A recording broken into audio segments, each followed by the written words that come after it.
take this opportunity to welcome Lisa Briggs and to provide Lisa with an opportunity to give her inaugural speech.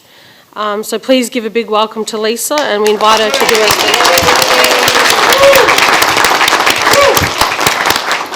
Over to you, Lisa. Thanks, Nagara. Deadly to be here. I want to acknowledge the traditional owners of the lands that we're on today, the Wamba people, and in particular the elders that are with us and their elders past and present. Their lands, their rivers, the skies, all of the things that give us life, the totems, all the things that Jason was just talking about. And I'm really honoured to be here on your country. It's been probably 15 years since I was here last, and it has grown so much. But it was sad for me to hear from Auntie Hazel this morning that it hadn't grown too much for our mob here. So I'm keeping that in the memory bank, Jace, just so you know. I thought I would do a bit of interaction, and I wouldn't do this speech on my own, because I thought it would be a good opportunity to get all the fire in the belly going, yeah, for why we're here. So my humble beginnings start in Fitzroy, in the marches in front of 136 Gertrude Street, where we used to say, always was, always will be, Aboriginal land. Always was, always will be, Aboriginal land. Always was, always will be, Aboriginal land. And there's something about that that gets you going, right? As part of that. So that's one of the strongest memories I have as growing up in Fitzroy. I also want to, there's a few acknowledgements I have to do because I think it's really important in the trailblazing work that's happened over a period of time, so bear with me. I just want to acknowledge my wife Mindy James and our children, and my nephew Kai. And Kai drove from Geelong up here to do some work, and he contacted us to see if he could be here today to hear the maiden speech. So thank you, Kai, for being here. And they're the Yorta mob, James Group. In particular, I wanted to acknowledge Luana and Jason and the elders and congratulate you all on your marvellous efforts on getting RAP status. And you're absolutely right, Jason, you don't need RAP status, you've always had it in our traditional eyes, but it was just wonderful to see and actually see Luana now take on that role in her reserves seat. So I just wanted to give him a bit of a clap for that. I wasn't... Oh, can I say it again? I'll say it again. Sit, Luana. I've got a message for you. So I was just saying how I wanted to congratulate you and Jason on achieving your RAP status for the Wamba people, and congratulate you, and this is why we were clapping. So. But I do have a message from Bindi for you. So as I sit next to my sister Luana, I'm pretty sure she's thinking, why me, Bunjil? Now I have to go to change my name at the birth, deaths and marriages to change my seat. And Bindi said, I feel your pain. I want to acknowledge our treaty warriors, ancestors, ACSIC leaders, and there are a few of them in this room, Auntie Geraldine, and the chamber members, and of course Auntie Jill Gallagher, who told me herself and three other Aboriginal leaders in 2014 in the Australian Parliament that Victoria would be the first state to receive treaty, and she was true to her word and true to her commitment. For those who don't know me, my name is Lisa Briggs. I'm a traditional owner of the Gunditjmara Nation, with songlines connections to Lake Condah and Framlingham Mission, through the Clark with an E, Lovett bloodlines. I knew you'd like that one, Alice. My father is Maori and he's Taranaki, and that's in the North Islands, and he actually lived under the treaty, as our families do now over there. And my great-grandmother was Wanganui, from the Wanganui River. My mother, June Wright, known as Sarah, and her sister Lorraine Patton, Auntie Bunter, grew up on Framlingham Mission with her brothers George, and Uncle George had the George Wright Hostel named after him in Melbourne, to look after a lot of our parkies as part of being homeless. Uncle Rex and our little sister Marianne. And Auntie Marianne died when she was 5 years old, which was an avoidable death, because at that time under the policies they weren't able to access doctors or go to hospital. And there probably would have been a high chance if they had gone to the hospital that they would have been removed.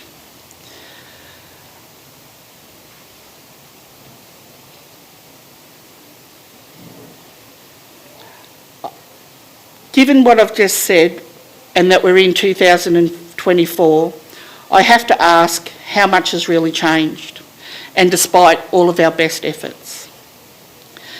As you might be aware, I am a VARS baby, a Victorian Aboriginal Health Service baby, known as VARS.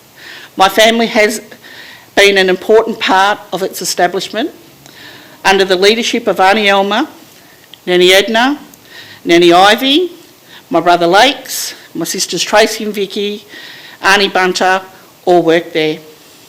I studied at Career College in Aboriginal Politics and Health, and the Aboriginal Community Controlled Health sector is where I first undertook my apprenticeship.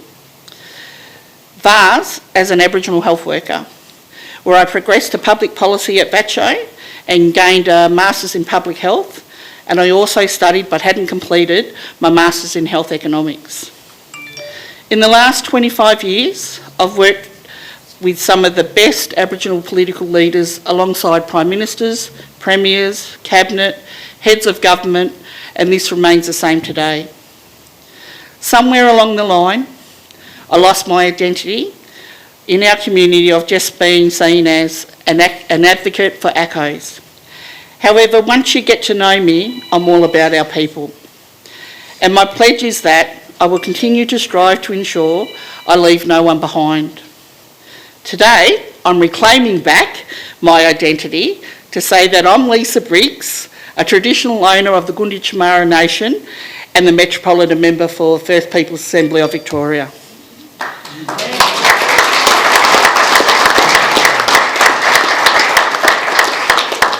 So what have I learnt along my journey? There is no amount of government policy reform or social policy that will change our life outcomes. A treaty between sovereign and sovereign is the only way. Land rights now! Land rights now! Land rights now! We are the sovereign peoples of the land, and yet our people continue to live in poverty, murdered and tortured in 2024. I ask you, what is the cost of a life? What is the cost of our people's lives? Our ancestors, grandparents, mothers, fathers, uncles, aunts, and our children. I'm tired of attending sorry business, week in, week out. So much so that my heart has become a ceremonial shield that has continuous etchings on it with no time to heal. Aboriginal author Anita Hiss wrote in her essay on government policy in relation to Aboriginal people that there are 4 policies for Aboriginal people. 1, protecting, we know what's good for you. 2, assimilation, breed them out and teach them our white ways in schools. Self-determination, and then reconciliation. The new up-and-coming Aboriginal author, Lisa Briggs, now says there's 5, treaty.